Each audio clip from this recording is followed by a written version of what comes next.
with you, and especially today on the 10th Arab-China Summit. China is a great inspiration. My first visit to China was 1981, so my relationship with the mainland is 40 years. And China is a role model to me and to us in the kingdom because you have demonstrated successfully that modernity and preservation of culture and heritage are not in conflict, but are complementary to each other.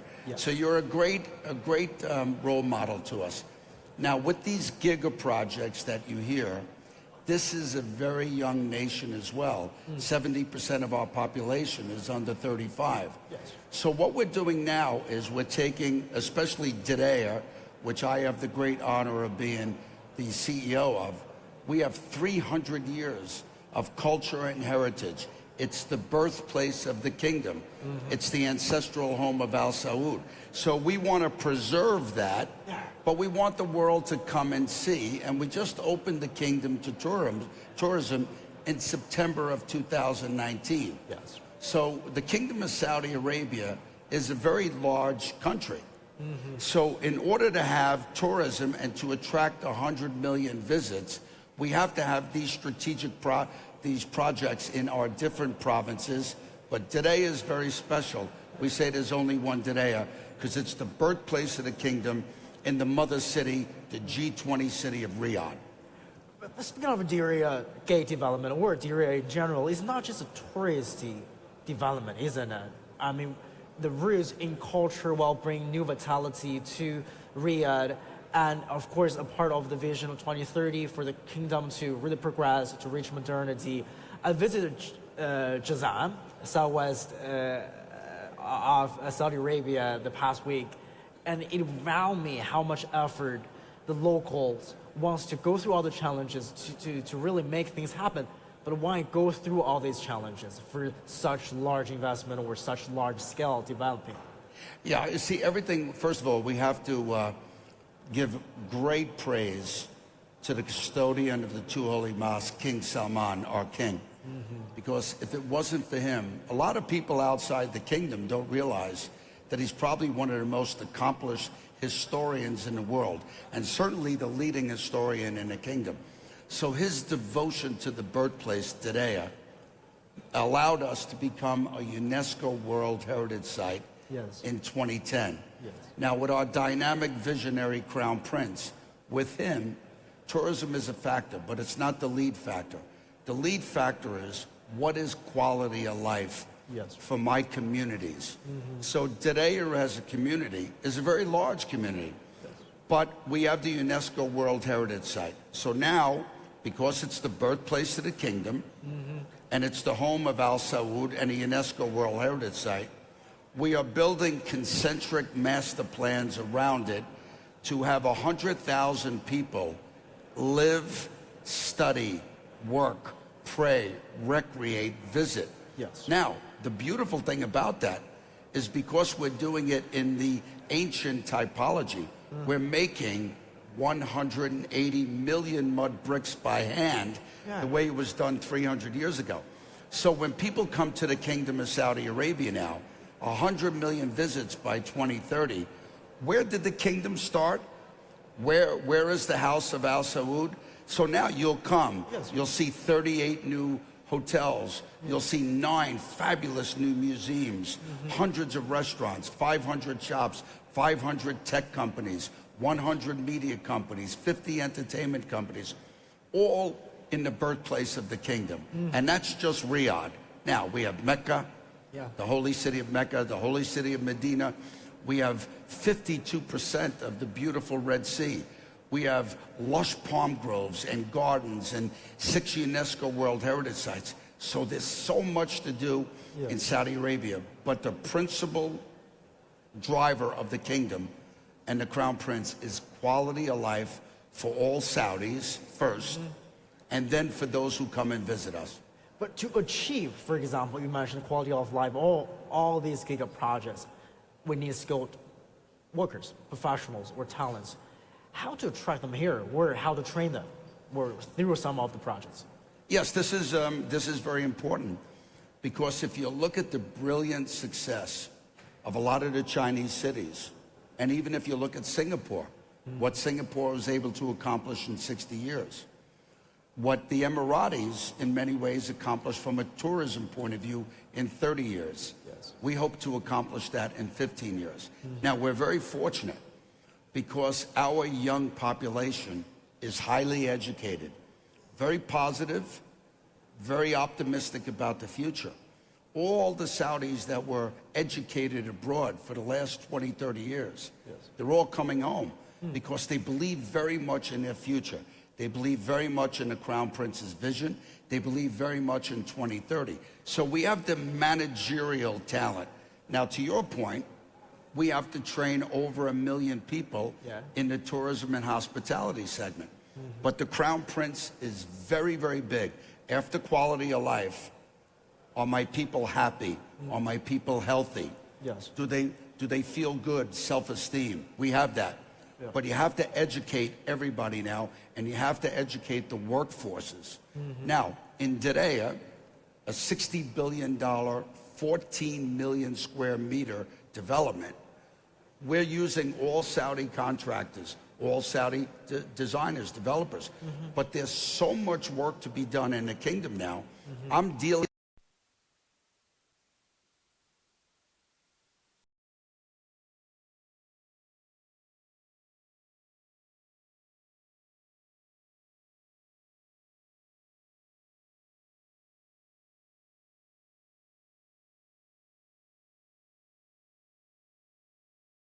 So the Chinese have been very helpful to all the Giga projects, but training is one of our biggest objectives in the next few years.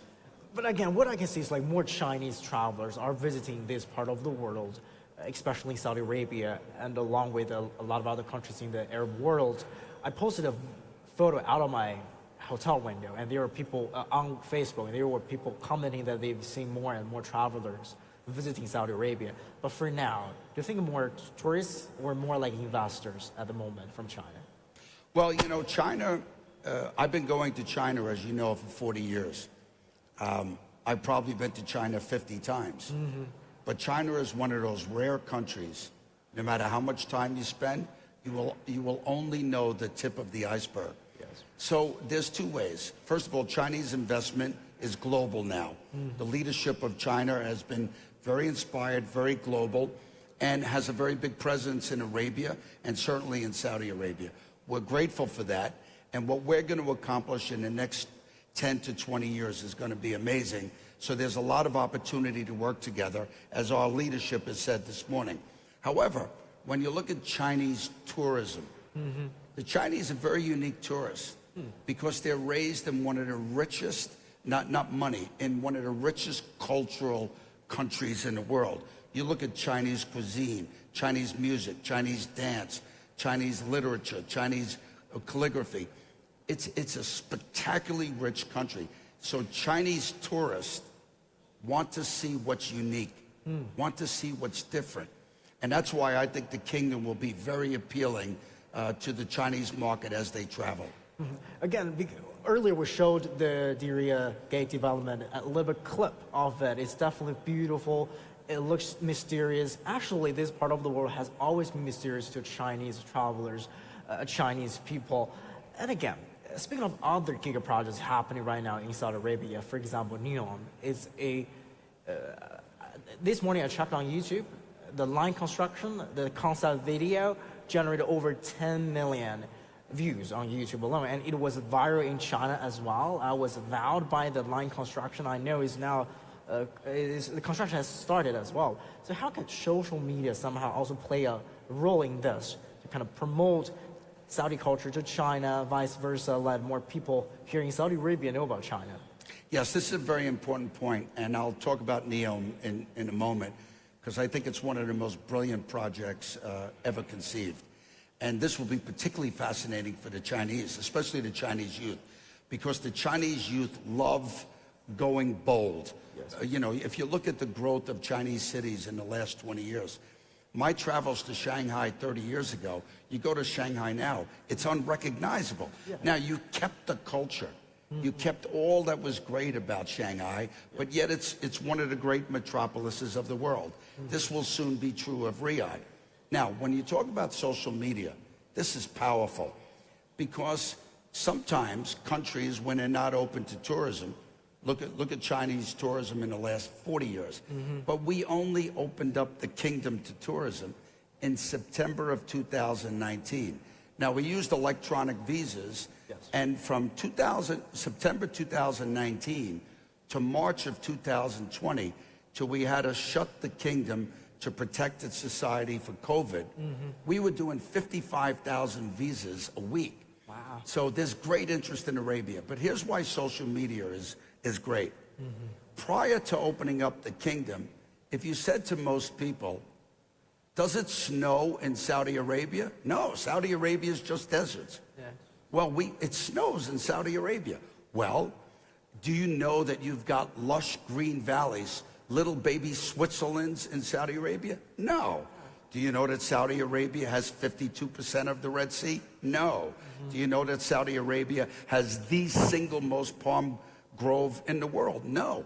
But with social media, now everybody comes and they take the Instagram, the TikTok, the pictures, having fun. Yes. So one of the most fun things, and in addition to having the honor to being CEO of Diriyah, is that I also have the honor to serve on the Saudi Tourism Authority board.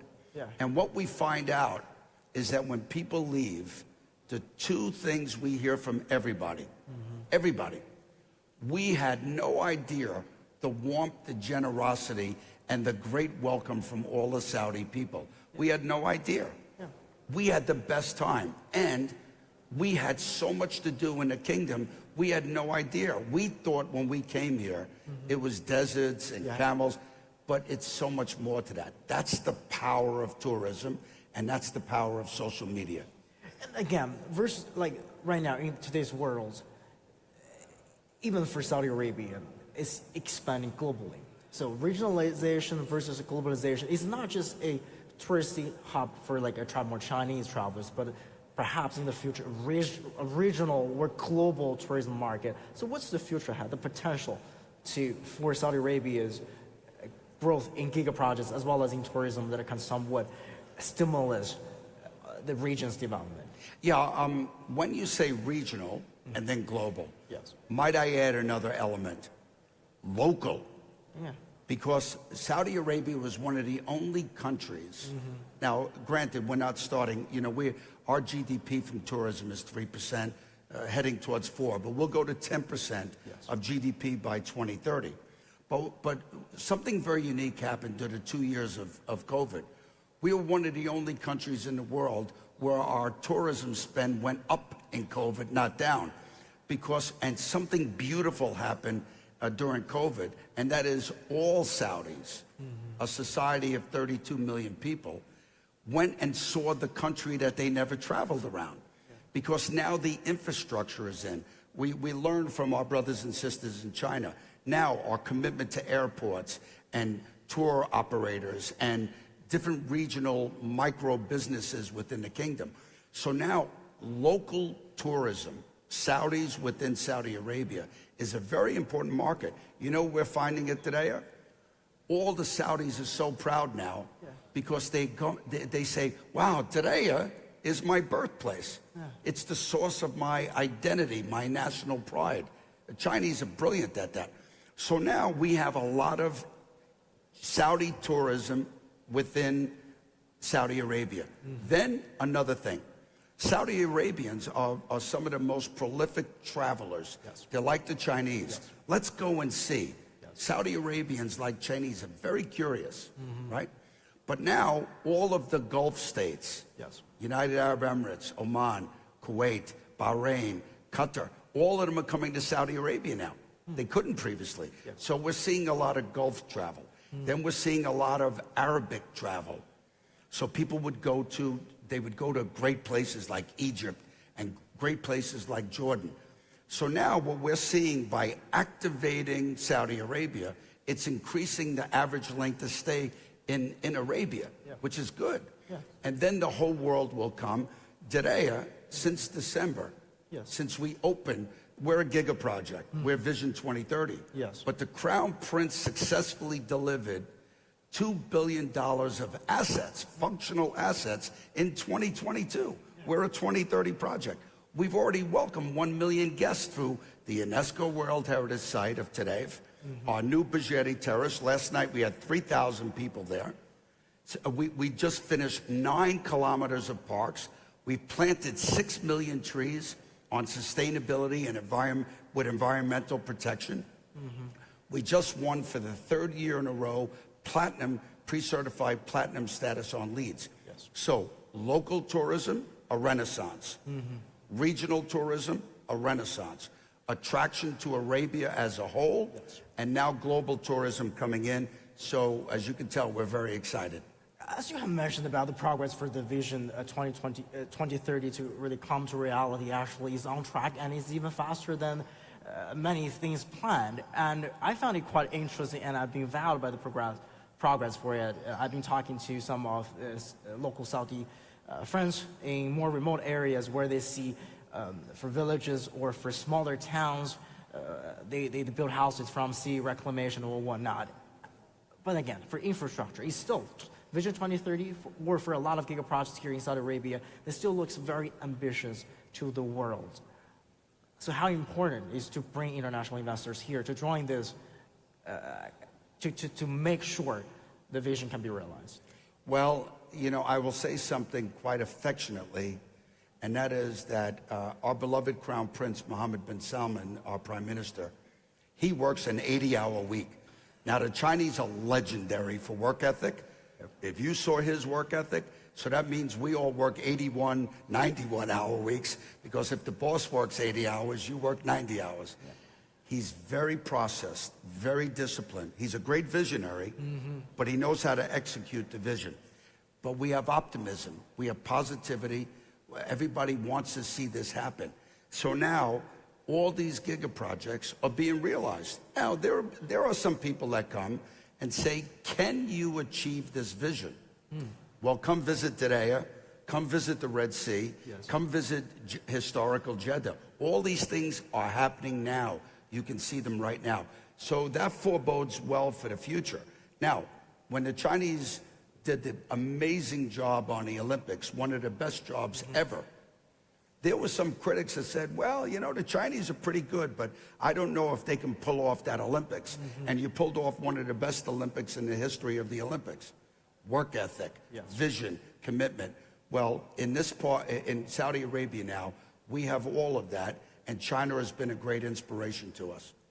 Commitment, hardworking are very good, important characters or qualities to make grand visions to come to reality. And even in Shanghai, it's an incredibly international city, but still changes happening every day. I think the same will go to Saudi Arabia, while there will be grand visions to be achieved and small changes to make sure that, as I mentioned, it will always be about the people to improve local people's quality of life. Yeah. It's a great session and great talking with you, and learn a lot from you, and hopefully from our guests as well. Right. Well, we thank you. This is a very, very important conference. The relationship is critical. We're grateful to all the investors. Diriyah itself is working with over 31 Chinese companies now. We say thank you. The future is very bright. We look forward to welcoming everyone to the kingdom. We look forward to welcoming everyone to Diriyah. It's the birthplace of the kingdom. And as we say, there's only one Diriyah. And I have a lot of more places to visit, actually. This is not my first time in Riyadh, but I haven't got the chance to visit the Diriyah, the gay development. So I hope that I can visit it very soon.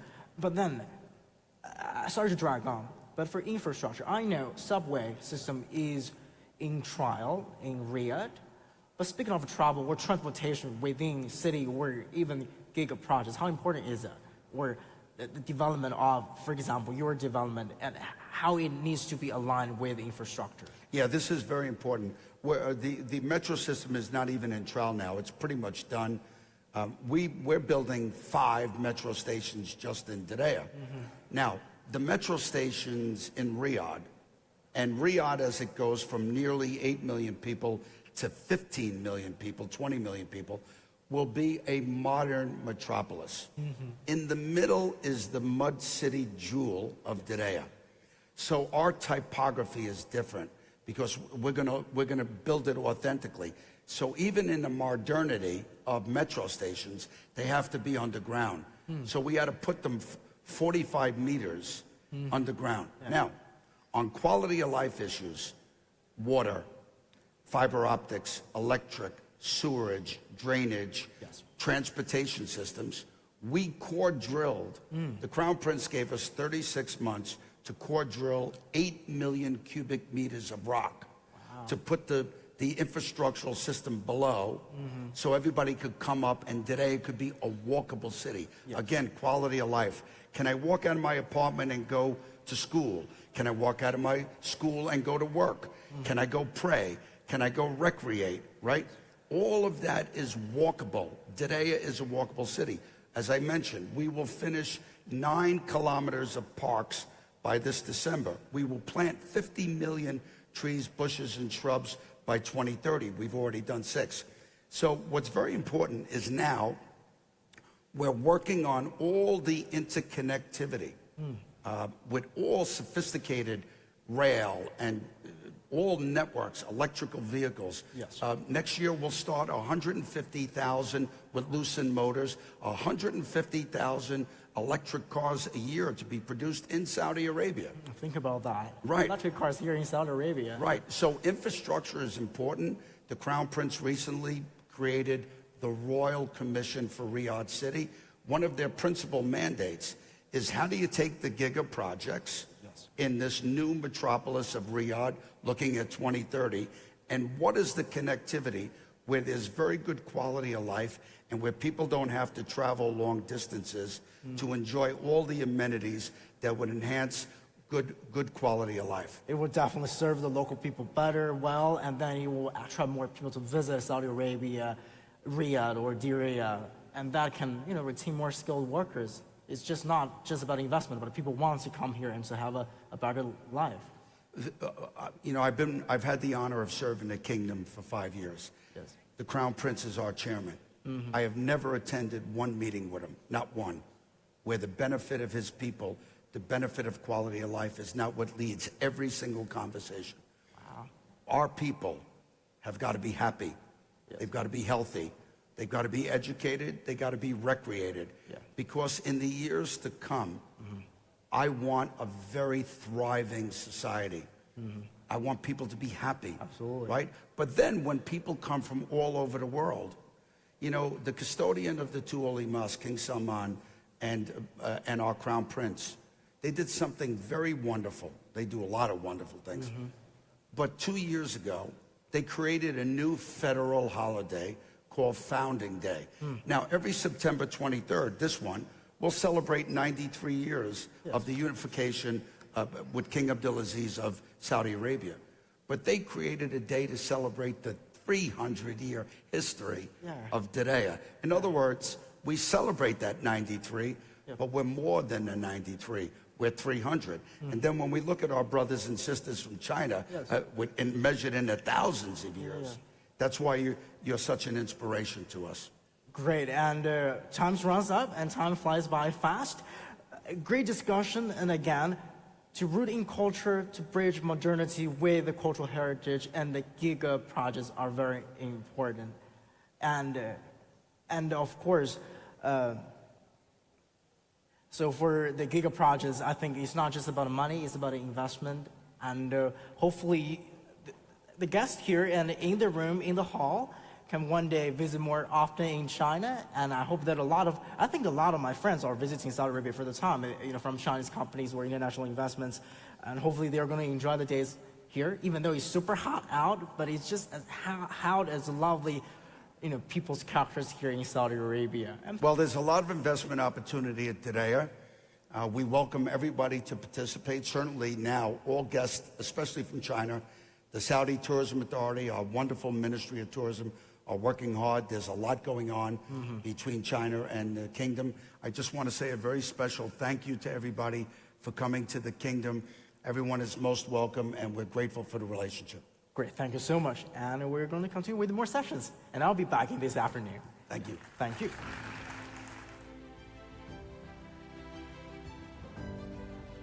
Thank you, gentlemen.